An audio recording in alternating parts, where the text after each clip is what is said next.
Gone the best predictions I have ever seen in my life, but yeah, pretty sure it just glimpsed him as he was waiting there. Now Tanky's looking for a ganking top.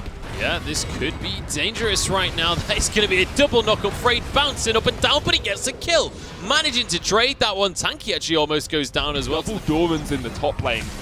And Pookie-Style's going to get engaged on by Moops. Yeah, Pookie, I don't think will last this one. Actually going to donate the kill as well to Crownie. There's first blood, but Frayed is going to be traded immediately. So junglers both heading in damage over time on his Titan's Wrath, as well as the Riptide. Pookie in trouble here. There's the Ragnarok. Nero actually backs out again, as we do have a teleport from Frayed. Looks like they want to donate this double kill to Frayed. The anchor comes down straight onto the head of Pookie, and now Matislaw could be in a little bit of trouble, but looks like Tanky has arrived to back up his mid laner. Ica goes down. Nice little assassination. See them wait to finish that item and then try and push. Definitely, I think they can probably set up a little bit of a siege, especially with the Curse and Call, which has been used.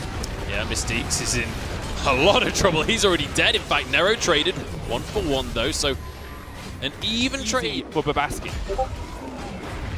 Well, now Tanky gonna run in. Nero does manage to grab his wolf. That's the second time he's kept his jungle alive, but he's not keeping himself alive on this one. Matislaw has been caught though. The CC chain is actually huge here. The Maw or Hexdrink are gonna keep him alive for a second, but not long enough. There's a kill coming through. Tanky's gonna drop as well. Double kill comes through for Ica.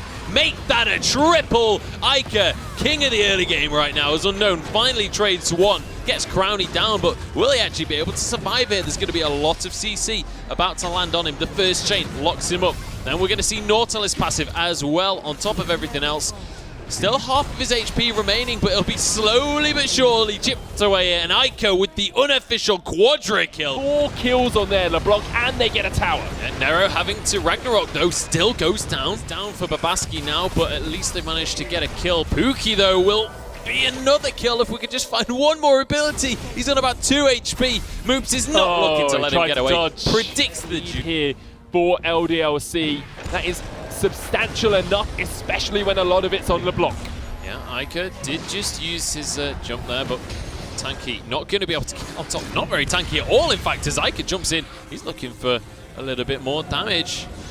With Moops coming on down, Crownie on top of everything else. The roots, look how much lockdown there is. They're behind because they fear Ica, because they fear the Nero flank, because they fear Frayed teleporting in, and Crownie's caught out. Goodbye, Crownie, I think is the only play-by-play. It's just all over the place sometimes, and you need to prioritize where that goal goes. Now, Ica's actually jumping in. Wow, the damage out of Ica. Just picks up Pookie immediately. To be honest, I thought Ica was just going to have to bail on that one, and well, he might have to because Tanky's arrived on the scene, and that kill is actually going to be donated in the end. And they've done that well. They're going to hook in Mystiques. Goodbye, Mystiques. These have been incredibly quick kills every single time. The teams are grouped up. It's much more difficult for Ica to really successfully get a target down. Frayed now in a bit of trouble. 2 versus 1. He is one very, very tanky diver. He's not as tanky as he could be, though. If you look at it, you know, he's got double Dorans. We're going to see Nero join the fight. Yeah, Nero will jump on in, and he's looking to Nero just, like, jumps in, tries to save his teammate, goes like, actually, I'm not sure this is going to go too well. 2 of the members are somewhere else. We 4-man engage into a 3-man underneath a tower. We get the tower, and we get an easy couple of kills as well. But Bobaski had played it perfectly timed, really, to set that up. Oh, Crownie flashes into the crystalline arrow. He's going to get locked up against the wall by Unknown. Fantastic news for Bobaski. 2 kills straight off the back of that mistake to Warhammer, and he's not been back in quite a while. Now we'll be looking to finish that up pretty soon as well. Ocean Drake, not the biggest objective here for LDLC. They want to try and smite it away if they can. Yeah. Do manage to grab it, but here comes the curtain call. Mystiques will be finished off. The snipe comes through from Crownie. Ica stuck between a rock and a hard place there. Went in a little bit too deep. Pookie somehow survives on about half an HP. DFG comes on through, or Death by Touch, sorry, and there's the double kill for Crownie. Looking for Unknown now, who's tanky, but not that tanky when you've got a Jhin barreling down on you, getting those crits. Has to flash away in the end. Death by Touch again, you see it. Well, actually, for Matislaw, so he might be able to play Something foul is in the air as Tanky goes behind them with the Void Rush and teleport comes in from Unknown. Yeah, we're looking for flanks here, and it's going to be LDLC trying to escape. The package comes on through, and Crowny is obliterated. Matislaw, though, in a 2 vs 1, has to flash, but will get locked up by Frayed. Nice charge from Unknown to keep his AD carry alive, or his mid laner, in fact. Nero now trying to escape from Tanky. Will smite the Scuttle Crab just for a little bit of extra HP. The dodge. Nice little juke. Dodges away from the knockup, but walks straight on into Matislaw's gap. There is an argument here for a minute, and it's a second Ocean here for Bobaski as LDLC look to fight.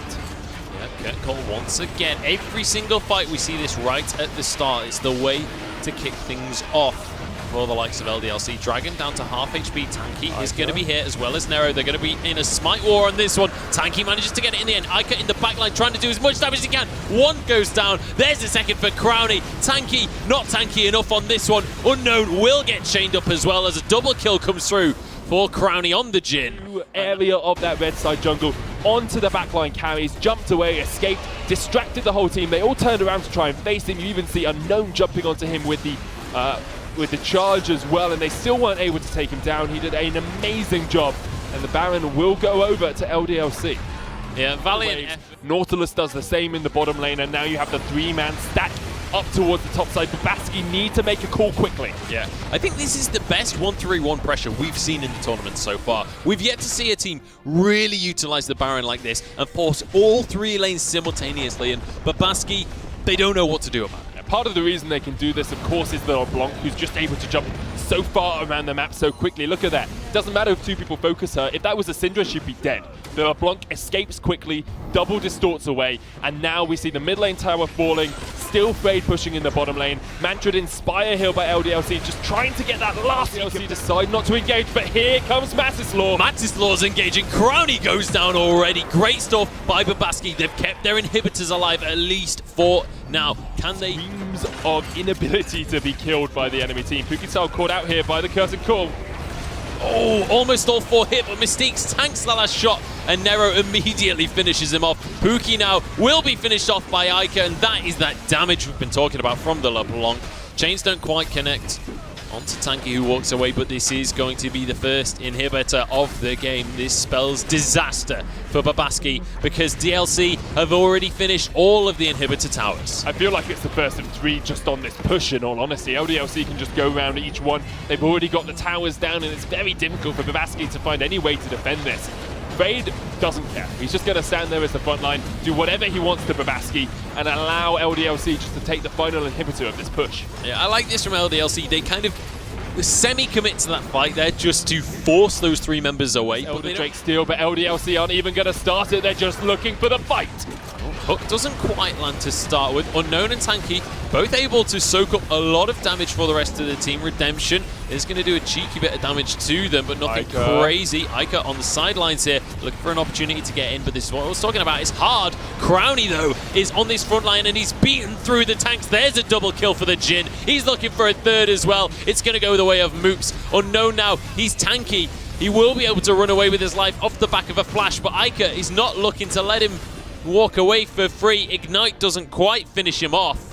We are going to see now LDLC will be finishing off these Nexus towers, and I don't think there's anything that these 2 Bobaski members can do about it. This is going to be the game going the way of our French team of LDLC. LDLC just able to close it out there. Ica's positioning in those fights was absolutely beautiful.